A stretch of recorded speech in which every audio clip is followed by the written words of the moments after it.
Have you ever wondered what it is to be a professional artist? What is that one thing that you need, that one common denominator that's going to allow you to fulfill your dreams with that? Well, this video is going to touch on that right now, and we're just going to get right into it. Some time back, I used to be the director of midpoint evaluations at the Academy. And what that meant was we would have, well, let's say a student was going through their 4 or 5 year track of school. When they get to the midway point, there would be an evaluation to help steer them in the right direction.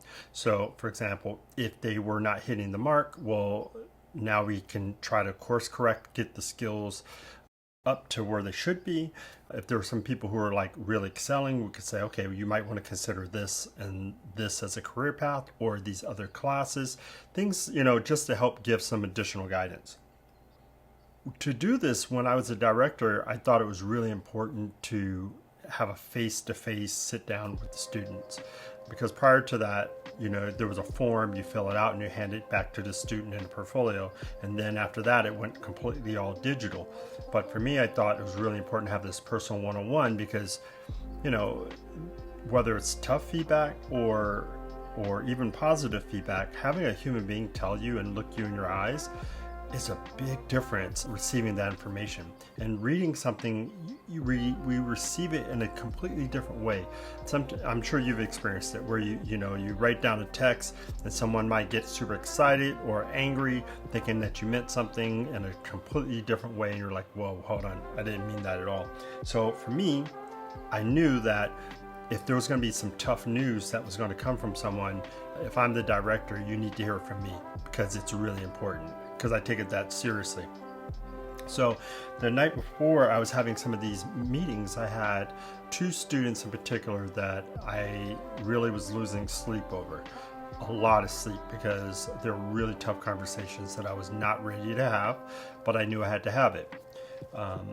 And one was a male, one was a female, and they weren't ready, right? Point blank, they weren't ready. And one of the students in particular, for some reason, they bypassed taking this one class that would put them at the midpoint. So they bypassed it, and they were taking it their last semester. So now I have to tell them they're not good enough or ready, and they're about to graduate in maybe like a month and a half. That's real tough, right? That's worse than saying, okay, you're not ready, but we got 2 years to go. Okay, well, with this person, okay, I sat down with them when they came in, and they knocked on the door, start walking in, and I'm just like, oof, I'm not ready for this conversation. I'm not ready. But I had to do it, because direct communication is really important. This is the only way people learn. So I sat him down, and we start looking through his portfolio piece by piece. And I just had to tell him directly, say, hey, look, you're not ready. You're not ready, but you have to make a choice. If you want to become a professional artist, you have to get serious. These are your deficiencies right now. And if you want to do this, you have to make changes, and you have to do these things. If you really want to work professionally in games, film, or whatever, you have to hit these marks. So what is it? What are you going to do? So I gave him, the hard truths. You had to work on the drawing, and I mean, really, it was all areas need to level up. And so, I sent him on his way. Obviously he wasn't happy about it, but he appreciated the honesty. Okay, so I sent him on his way. He left, and then I had my next student come in. Now, same thing. I'm super nervous and anxious and worried, like, how am I going to tell this person they're not ready? They came in very happy, into the office, sat down in a chair, and like, whoa, like, they're just super excited, I'm like, okay, this is going to be a tough conversation. And immediately I was like, okay, look, your work, it's not where it's supposed to be or where it needs to be. And I will never forget. It was like, oh yeah, okay, whatever. I was like, what do you mean, whatever? And I didn't say that to her, but I was like, well, she said to me, it's like, I don't really like art. I'm like, you just spent all this money and time in art school and you don't even like it? Why are you here? In my mind, I was like, why are you here? I was like, I couldn't, I was like taken back by it, not offended by it, but I was just like, why would you spend all this time wasting energy, precious time and energy and money and resources doing something that you have no passion for? And I was like, well, okay, this explains why the work looks this way. You don't like it, you don't really care about it, you have no passion for it, you don't really even want to do it. The reality was, she decided a long time ago this wasn't for her, and she checked out and she wasn't going to do it. And I was like, okay, well, I just lost a night of sleep thinking that I was going to have a tough conversation with you, and the reality was you don't want it. Now, unfortunately, in school, I've been doing this for almost a quarter century, literally. I've been 24 years, I think. In a few months, it'll be 25 years of teaching. I started when I was a baby, had a baby face, and I love teaching. But what I learned through this, because I teach different people from all over the world, I have every nationality from all over the world, every type of person, but I've noticed distinct patterns. And the people who want it chose to do this with the intent of getting a job.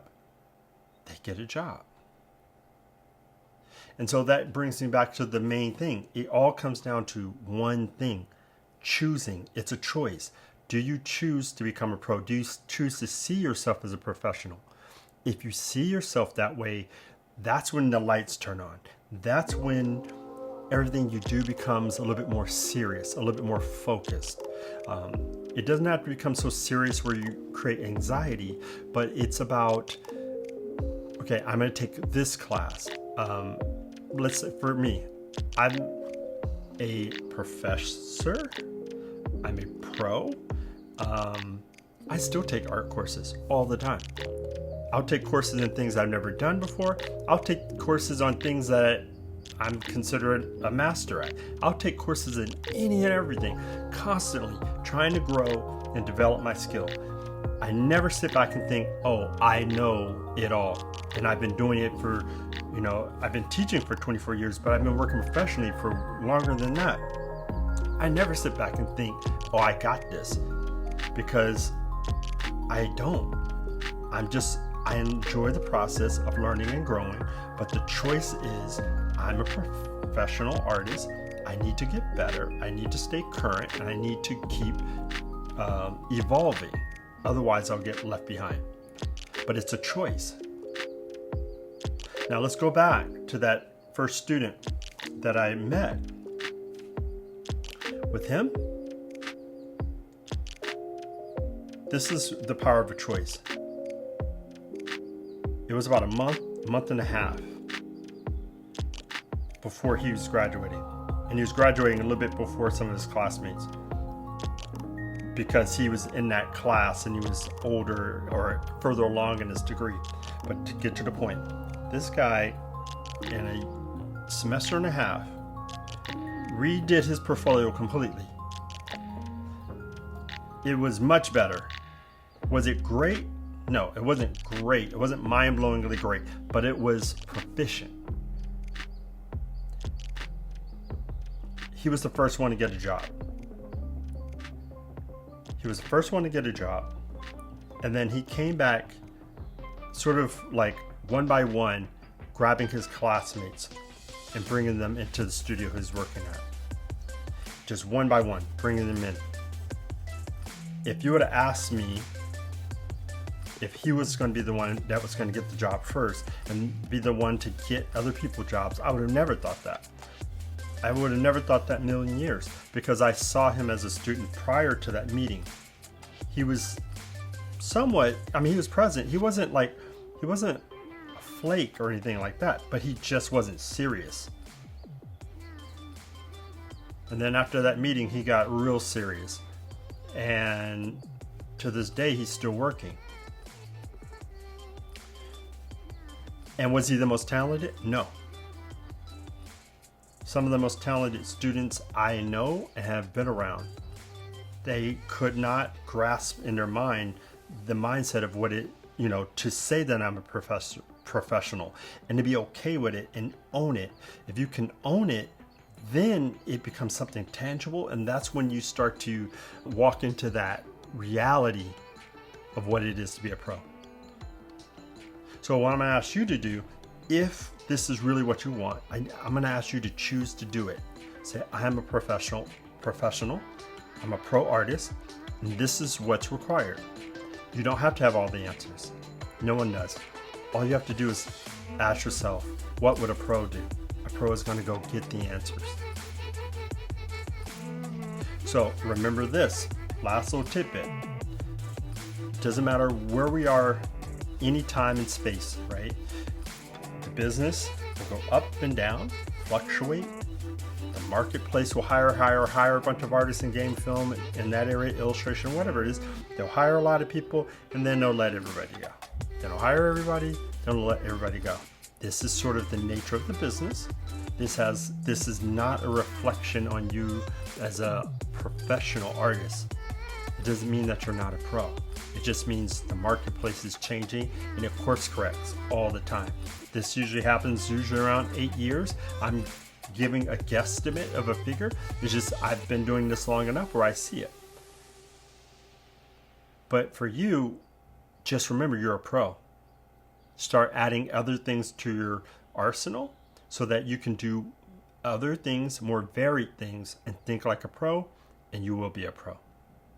Okay, that's it. I'm out of here. If you like this video, you know what to do. In the meantime, I hope you make that decision, and whatever that decision is for you, it's going to be the right decision.